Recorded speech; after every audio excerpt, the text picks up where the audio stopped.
Mən Bəşirov İsaq Sabiroğlu, Goranboy rayon Yuxarı Ağca kənd qəsəbəsində yaşayıram. Özüm 2-ci qrup Əlil Qarabağ qaysiyəm. Antiterror əməliyyatları zamanı yaralanmışam. 3 bədən nahiyəmə 3 güllə dəyib, başımdan da travma almışam. Elə bir vəziyyətə düşmüşdüm ki, səhərə kimi qaldım orada. Hətta məni şəhid adı vermişdilər mənə. 8 ay bağırsam çöldə gəzdim. Bağırsımdan 1 metr kəsdilər. Ciyarıma güllə dəymişdi. Sidik hissəm dağılmışdı. Damarlarım, sinirlərim cırıq-cırıq olmuşdu. Damarımın birini bağladılar. Hal-hazırda sonsuz kimiyəm. Yəni həkim dedi ki, sonsuzsan, at olmayasan, Allah canını sağ eləsin. Mənə 1 illik pensiya verdilər. Bu vəziyyətimdə, bu halımda 1 illik pensiya verdilər. Hara müraciət edirəm, hara gedirəm, eləyirəm, heç bir kimsə nələşdikdə mən də bu videonu çəkirəm, aciz qalıb çəkmişəm. And olsun Allah, utana çəkirəm mən də bu videonu. Nə qədər qazilərimiz, nə qədər veteranlarımız var. Belə baxıram ki, sıra may gəlir. Nə millətimizin vecinə deyil, nə yuxarıda oturan nazirlərimizin vecinə deyil. Nə qədər qazilərimiz özünü yandırdı, nə qədər özlərinə qəsd elədilər.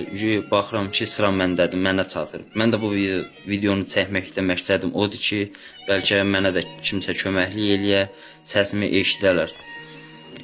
Goranboyun mərkəzi xəstəxanasına gedirəm, özüm Kəlbəcər qaçqınıyam. Goranboy qeydiyyatındayam. Goranboyun mərkəzi xəstəxanasına gedirəm, oranın baş həkiminin yanına gedirəm. Kod deyirlər, forma 88 yazırlar, heç bir kod vurmurlar. Oradan mən Gəncənin 3 nömrəli xəstəxanasına gedirəm. Oradan da ancaq qalmışam, bu xəstəxana aralarında qalmışam. Yaşadığım vəziyyət də pis vəziyyətdədir.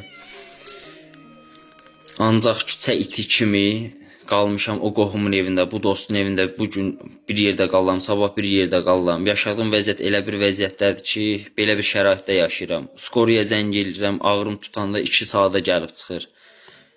Ölüb ölümdən qayıdıram, ağzımdan, burnumdan qan gəlir, özümdən gedirəm, sudurğalarım tutur, bədənim ağrıları başlayır. Bir il ərzində dərmanlarımı sağ olsun Yaşad fondu qarşılayırdı, indi mənə heç bir dərmanlar verilmir, əlilliyim kəsilib deyə heç bir dərmanlar verilmir. Kəlbəcərin icra hakimiyyətinə gedirəm, Kəlbəcər icra hakimiyyətinin Azər Qocayevin yanına gedirəm, evlə bağlı gedirəm, deyirəm bu şəraitdədir, bütün şəkilləri, evin şəkillərini məni görür. Deyir Kəlbəcərin icra hakimiyyətinin balansında ev yoxdur. Ancaq hara gedirəm, nə edirəm, ancaq məni yola verirlər. Sizdən artıq dərəcədə xahiş edirəm. Mənə bir köməklik eləyin. Mən də istəmirəm bu cavan yaşımda maddə nəsə olsun. Mən də bezmişəm bu küçələrdə, bu dost tanışın, qohumların evində qalmaqdan. Atamın 61 yaşı var, heç bir yerdə işləmir, anam işləmir. 120 manat çörək pulu aldıq, ancaq onunla dolanırıq. Uşaqlıqdan kasıb ailədə böyümüşəm. Fəhləlik də eləmişəm, ofisiantlıq da eləmişəm, daş da daşımışam. Ondan ötəri ki, evimizin dolanmağından ötəri. Bu bir il ərzində o aldığım 620 manat pensiya özümü dolandırırdım. Heç kimə ağız açmırdım. Bir təhər özümü girəlirdim. Amma indi 2 aydır pensiyamı kəsiblər. Hara müraciət edirəm, nə edirəm, ancaq məni yola verirlər.